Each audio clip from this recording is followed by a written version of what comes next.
Predseda vlády spolu s ministrom vnútra v Macedónsku navštívili dočasné tranzitné centrum v Gevgeli, kde sa stretli s policajtami, ktorí tam pôsobia od 4. februára. Pozrite sa na druhú stranu, 20-30 tisíc ľudí. Ponúku tam možno bude 100 000 ľudí.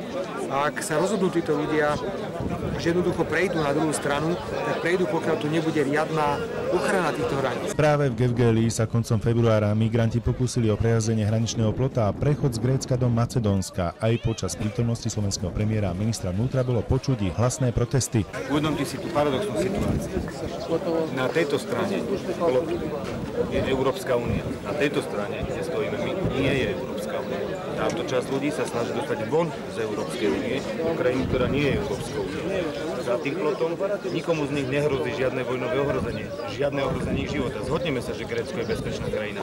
Čiže za tým plotom im žiadne ohrozenie života nehrozí. Čiže tým pádom nemôžu byť utečení. Ak by chceli byť, požiadali by Grécku o azyl. Keby sa cítili ohrození, nikto z nich, ktorí tu stoja, o azyl v Grécku nepožiadal, pretože by sa dostal do gréckej azylovej procedúry a teda by boli ochránené jeho záujmy. Úlohou slovenských policajtov v Macedónsku je stráženie hranice a zabezpečenie verejného poriadku. V spolupráci s macedónskymi kolegami zabezpečovali napríklad bezpečnostné prehliadky migrantov prechádzajúcich hranicou. Ich misia však po dnešnom rokovaní s tamojšou vládou bude pravdepodobne pokračovať. Podľa Roberta Fica Macedónci potrebujú i naďalej pomoc minimálne 350 zahraničných strážcov zákona. Z informácií, ktoré máme, veľká spokojnosť pôsobných slovenských policajtov.